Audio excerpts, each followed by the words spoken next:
What makes a great wrestling television show? For as long as the medium has existed, dozens of people with various moral flexibilities have spent thousands of hours and now billions of dollars to try and figure that out. To be honest, it depends on what you're trying to use it for. At the advent of television, it was about generating exposure for both the network and the wrestlers, along with the promoters featured locally and nationally as the sport dominated many markets. Then, after the nationalization of the sport faded in the 1960s, we would see the rise of the territory where one or multiple television properties would operate in each region, all with the singular focus of drawing a live audience into a given building on a given night. As we enter the 1970s, especially with the NWA at an all-time peak, a majority of territories would operate a bicycle of their best television, with promos set for each market once again driving the focus to live events. I'm reminding you of all this to set the stage for what Eddie Einhorn and the Martinez family were looking to change with the force of a sledgehammer, as in February of 1975, they would shoot the first tapings for International Championship Wrestling, the first national wrestling program in over a decade, but not through a network, but through syndication. Historically speaking, I'm Matt Ryan, and this is how the International Wrestling Association finally put International Championship Wrestling on the air.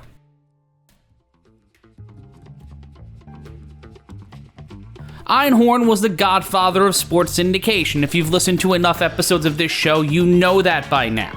First on radio and later on television, developing his TVS platform, a forerunner to ESPN.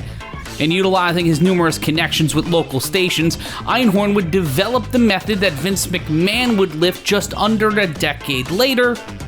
Just take their TV stations, like they would with the WWWF's television in New York City, on powerhouse independent station WWOR Channel 9, Mondays at 1 a.m. That's right, 9 years before Vince McMahon would throw briefcases of cash and steak dinners at local TV station owners, as hilariously outlined in the Laps Fans Deep Dive into Black Saturday, Eddie Einhorn helped Pedro Martinez get revenge on the McMahons at least one more time. Did Vince II see his dad get boxed out in this moment and realize the vision 9 years prior to enacting his expansion? Was he jealous of Einhorn's aspirations and then came in and reworked in his vision? Only one person can answer that question, and well, Einhorn's goal was to saturate the major wrestling markets even if they weren't in the firing line for their live event plans, but to generate publicity and a sense of competition in places like Los Angeles, Chattanooga, Knoxville, and New Orleans, all strongholds of the National Wrestling Alliance. Also, Tucson, Arizona. I wonder if Jackie Daytona was a fan of the IWA. Let's be one-track levers down this two-way lane, though, as the IWA certainly had some insane coverage for 1975. In terms of the top 100 markets in the United States, the IWA was featured in the 1st, 2nd, 9th, 15th, 16th, 34th, 36th, 39th, 52nd, 60th, 66th, 67th, 73rd, 75th, and 95th markets in the country. Yet out of all of those markets, the 39th is the one we're going to lock in on for a second, because in the Greenville-Spartanburg DMA, you have the city of Asheville, North Carolina. And while all of North and South Carolina fell under the Crockett's watch in regards to the NWA, some people, like Thunderbolt Patterson, thought differently.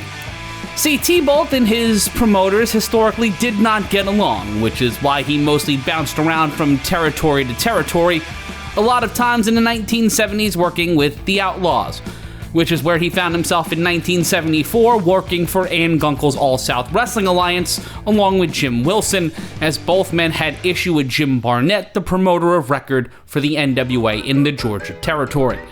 And it seems in the midst of that, Patterson, along with North Carolina promoter George Mayfield, looked to be the incendiary device to help open a road in the Carolinas for the IWA. How, you ask? Well, you sue the city you want to run in for only having one wrestling promoter running in your big building. Now we go back to the Asheville Citizen on Friday, November 1st, 1974, as the city council would convene on Halloween. Rent regulations revised. Council changes wrestling rules. This is by Jody Meacham, citizen staff writer. Asheville City Council opened the Civic Center's doors to additional wrestling promoters Thursday. It revised the facility's rental regulations for wrestling matches. The changes will allow promoter George Moorfield to stage wrestling matches in the Civic Center, but will require all promoters to pay a sharply higher deposit for booking dates. City Attorney William Moore recommended the changes. He had been instructed at the council's last meeting to recommend action as a result of a $30,000 claim filed against the city by Moorfield and professional wrestler Thunderbolt Patterson. The claim alleged that the old wrestling regulations are an illegal restraint of trade and granted an illegal franchise to Crockett Promotions of Charlotte, Inc., only promoter to stage matches at the Civic Center to date. The new provisions will restrict the Civic Center to 2 wrestling matches per calendar month. Bookings must be made by the promoter 90 days in advance of the requested date, and a promoter may not book a second date in the same calendar month unless the remaining date is still open 30 days in advance. However, promoter must now make a non-refundable deposit equal to the minimum guarantee of $400 plus the cost of any special facilities or extra services. Civic Center manager Jim Evans said costs for staff, ushers, police, and fire protection and advertising will mean a promoter will pay a total deposit of between $800 and $1,000. Under the old regulations, promoters paid 25% of the $400 minimum rental as a deposit. Moore said the escalated deposit was not related to the Moorfield claim, but was recommended to cover potential Civic Center losses should a match be canceled. In addition, Moore said he and Evans will begin a general review of all Civic Center regulations to make them uniform and adequately protect the city's financial interests in the event of cancellations. This is the first time we've ever had any problem with the regulations, Moore said. He said some of the rules were inconsistent and the review would be used to make specific recommendations to the council. Kept in the new wrestling regulations is a 10-day protection clause which stipulates that matches may not be held within 10 days of each other. This clause in the old regulations had prevented Moorfield from booking dates at the Civic Center because Crockett Promotions had reserved wrestling dates every 21 days through June 1975. Evans told council, however, that Crockett's reservations did not represent firm contracts with the Civic Center and that other promotions may now be worked into the Civic Center's schedule immediately.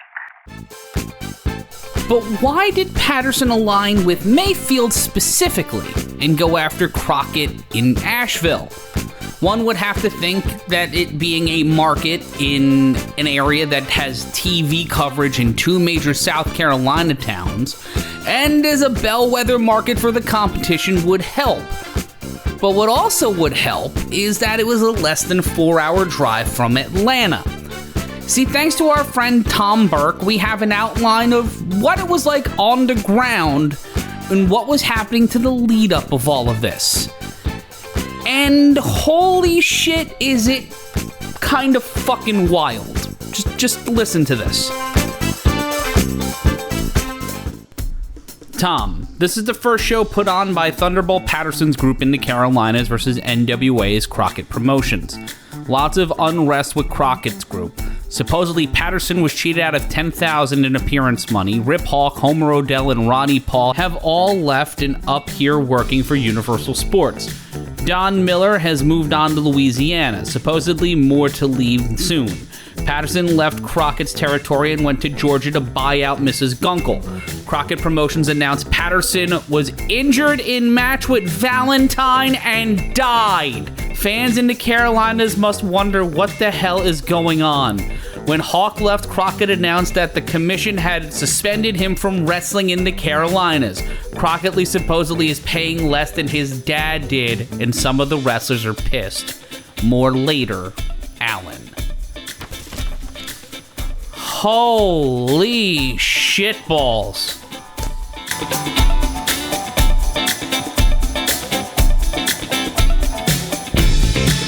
Georgia Championship Wrestling it will be. Austin Idol, Eddie Mansfield against Tommy Rich and Kevin Sullivan. And what a match that is going to be. Well, thank you, gentlemen, very much. And here's a special word to all wrestling fans. Wrestling fans, take note. Through the duration of the NHL playoffs, primetime wrestling will be seen in primetime on Wednesdays. Got it? Good, and you can take that to the mat.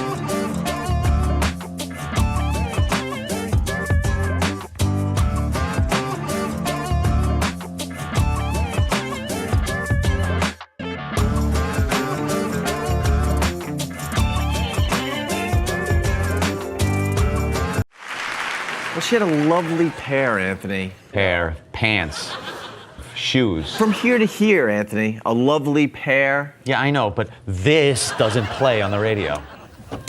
Hey, idiots. Hey, idiots. You can say whatever you want now. You're on XM, remember? She had a monster set of teeth. The Opie and Anthony Show, live and uncut on XM, the perfect holiday gift. So, to summate, Thunderbolt Patterson, who was dead, according to Jim Crockett Promotions, but not dead literally everywhere else in the world, was running opposition with Mayfield by the time Tom Burke got this letter from who he believes was Alan Moore. And while Alan claims Patterson bought out Ann Gungle or was in the process of buying out Ann Gungle, she really ended up selling to Barnett and the NWA. And how things ended, leading to Patterson needing a new spot to work was... Let's go to the book Assassin by the legendary Joe Hamilton for a clearer picture on how the end between Patterson and Gungle really went down, allegedly. The only time that Tom and I really disagreed on anything was when he built the territory around Thunderbolt Patterson. I have to admit that Thunderbolt was one of the big draws for Gungle Enterprises, but in my opinion, Tom made a blunder when he put all the company's eggs into Thunderbolt's basket. When Tom told me about his plans to push Thunderbolt to the moon, I told him, Tom, don't build the entire business around Thunderbolt. He'll double-cross you. I can handle him, he claimed. Tom, nobody can handle Thunderbolt, I countered. Thunderbolt had a track record of establishing himself in the territory, and as soon as he had a foothold, he became impossible to do business with. At that point, he wanted everything. He wanted his money, your money, and the promoter's money. He wanted it all. I wasn't the only person who warned Tom about the dangers of pushing Thunderbolt. My brother and Rock Hunter both spoke to Tom about it. Thunderbolt proved us all to be correct in our fears when he thought he was overstrong enough. He walked into Ann's office and demanded that Ann give him 20% of the company. He didn't ask to buy it, but for her to give it to him. If she didn't accede to his demands, he would walk out on the company. One word led to another until the two became embroiled in a heated exchange of curse words. When it came to using foul language, Ann didn't hold back on words. If you made her angry, she wouldn't hesitate to question your parentage or accuse you of having sexual relations with your mother. She was a good-looking woman, but beneath that pleasant-looking exterior, she was tough as nails. I really liked Ann. She had some odd ways at times, but she was a good person who held her own in the business world, and I liked and respected her for that. Thunderbolt didn't get his 20%.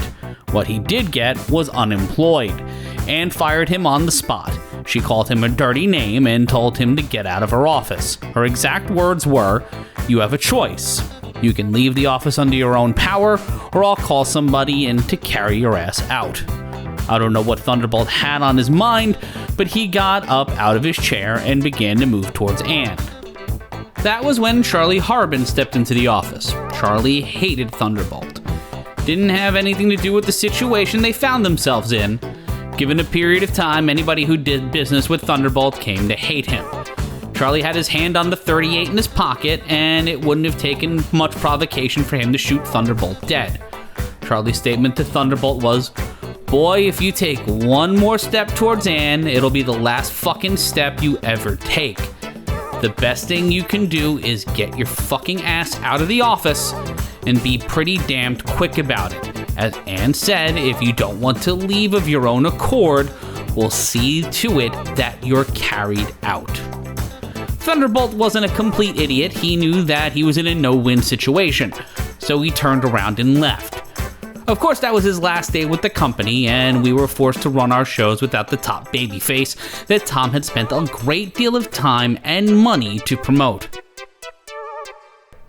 It is interesting that, as of now, the only station that tossed their wrestling off in place of the IWA was New York's WWOR, leaving the Triple WF only on Channel 47 here in New York, which was and still is a Spanish-language station. It also aired Championship Wrestling from Florida at varying points, I think, including and starting now. Outside of Barnett, McMahon was the only promoter of note fighting against the IWA that either had fought for or against the NWA in a land battle, or had promoted wrestling for more than 3 years, as Crockett Jr. and Eddie Graham had both entered as promoters in the nascent period of the decade. Not that either man hadn't been given an education in the business, whether through growing up in it as the son of a promoter like Crockett, or Graham learning every facet from minds like McMahon and Barnett. With all of that behind you and $1 million in backing to start, the IWA has one hell of a start and one hell of an opening. The issue comes down to what actually happens when you put people in a wrestling ring on television. The bar for actual matches on television wavered depending on the market, as squash matches were somewhat the norm, as Atlanta may have set the competitive matches standard higher, with All South earlier in the decade, with some of their cards emanating from Atlanta's City Auditorium. Especially with the IWA shooting from similarly sized venues which fit with the Triple WF, who shot from venues like the Hamburg Fieldhouse or other arena-style venues dating back to the Capitol Wrestling and Ray Morgan days at the start of the decade, and the inception of McMahon's jumping 2 feet into the wrestling business in the 1960s. If you're gonna have a big atmosphere and a big production and the bitchingest theme music of the time period, as far as we know at least, you need to bring the fucking heat with what you bring to the audience on television. And the first episode of the IWA is not inspiring. There are moments, especially with the Open, that make you go, well, we're trying something here. But that introduction drags, as this new national powerhouse just features static shots of stars you're probably not going to be seeing on the show this week, or even next week, and then an even long and protracted conversation between Jack Reynolds, the announcer who Powers and Martinez utilized in the NWF, and Tex McKenzie, one of Bret Hart's first favorite wrestlers and a former North Carolina mainstay, who, like many of the others in the traveling circus of the IWA, was a former Maple Leaf and big-time wrestling guy. Cheap Seats hammered this home in their first episode on the IWA, but this was not the kind of chemistry you would want between a host and analyst. Not that McMahon and Rocca were setting the world on fire, but you're competing against Gordon Soley in Florida and Georgia, familiar faces like Ed Capral and Bob Caudle. Jack Reynolds is not a bad announcer by any stretch, and this is one of the first earnest attempts in wrestling to pair a traditional announcer with a personality, something that we wouldn't see with any consistency until Roddy Piper 7 years later with Mr. Soley on WTBS. While they would not share the same chemistry as the Dean and Hot Rod would have in a brief but momentous swing in the way pro wrestling was commentated going forward, the IWA announce team helped push forward that the production and the presentation was focused on what you would see in the NCAA, MLB, NFL, or any other major TV sport of the era. But there were moments where I looked at it and we couldn't have shot this one again? Now, my POV on this is skewed because I've produced wrestling television at varying points and know all too well you get what you get sometimes, especially when you're 100 takes in and all you want to do is get lunch. It just seemed to me that there was no care or function applied to the TV, especially this one pre-tape I'm going to play for you right now. You've got a real treat in store for you right now. The International Wrestling Association presents a man who I've been associated with for a few years, along with his manager, one of the most distinguished men in professional wrestling. First of all, let me introduce Ivan Kalmakov. Ivan, so good to have you here on International Championship Wrestling. I'm glad to be here. Listen, I've never had the association that I have now with Igor, because right now we had the opportunity to get out there and get after Ox Baker, the champion. That's what we want. Igor is in a prime shape that he's ever been in his whole lifetime. All these feats of strength, we're going to let them lay by just for 1 minute, so I can tell you that this man is after Ox Baker. He's after the championship, and we are going to get that. Look at that, right there now. Ladies and gentlemen, I failed to introduce our next wrestling star here on International Championship Wrestling. I wanted to introduce one of the foremost managers in the business today. But with me is the Polish strongman, everybody's favorite, the mighty Igor. And he's coming your way. And if you have never seen the mighty Igor in action, ladies and gentlemen, I'll tell you something. Many have claimed that he is the 8th wonder of the world. And when you go to your local arena and see International Championship Wrestling, you will know why. The mighty Igor. Igor loves children. Igor loves old ladies. Igor dances. Igor kisses. And make no mistake about it, wrestling fans, and Ivan will agree with me, as his opponents will, Igor is the world's strongest professional wrestler. In fact, Ivan, he might even be the world's strongest man. Well, I'll tell you what, we are going to perform feats of strength at the time coming up. And right now, I'm just so happy, because with this, in the future, I'll take this... Ladies and gentlemen, we'll be back right after this time out.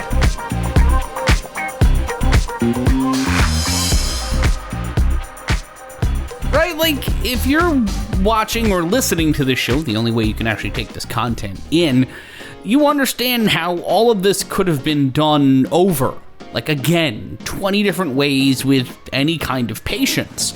I'm not sure how they tape their interviews, but they were always a time of about 2 minutes. They always timed out to about 2 minutes, especially that one that we just played, and Reynolds would almost, like in that promo, lose control over the proceedings or forget where he's gotta go. And then right before it gets too out of control, pulls the nose up sometimes halfway through. And then we crash hard into break as if we're flying into a barn. It just feels like whatever strategy there was for them to produce this show was incongruent with the talent they were leaning into for the first few episodes. How do you launch a national company and the first guy I see is Bull Johnson? Now with the footage we have, it could be generic syndication versions with local ads swapped out, as none of the episodes I've seen have pointed out any dates, locations, or anything beyond introducing you to some of the stars you'll see here on International Championship Wrestling and carry across an inordinate amount of storylines. You know how Topher Grace re-edited the Star Wars movies together in his trailer? I feel like doing that with these IWA episodes because it's just driving me up a wall. Side note, I couldn't sleep because I found out all of this information late on a Friday night, so I got out of bed and wrote about half of this episode at 2 a.m. So this is what you're getting, people. And here it is. The IWA, alive as a touring act with its TV show, International Championship Wrestling. Filled with pirates, the unwanted and young and well-paid. Could the steady hand of veteran promoters with big dreams and a young genius with big pockets break the sleeper hold the NWA had on pro wrestling in this country? The cracks are beginning to show on both sides, and next time on Historically Speaking, we look at how the IWA looked to take more than a TV spot away from the Triple WF, and who were some of the names and faces the IWA were trying to build as the past, present, and future of pro wrestling. Also, why did it seem like everyone wanted to sleep with Dino Bravo? We'll try to track some of these dates down and get a better sense of the TV on the road to what IWA hoped would be Mil Mascaras and Ivan Koloff fighting for the world title inside Madison Square Garden. Historically Speaking is produced by Ember Media and supported by humans like you. The easiest way to support is by liking, commenting, and subscribing wherever you're taking in this content.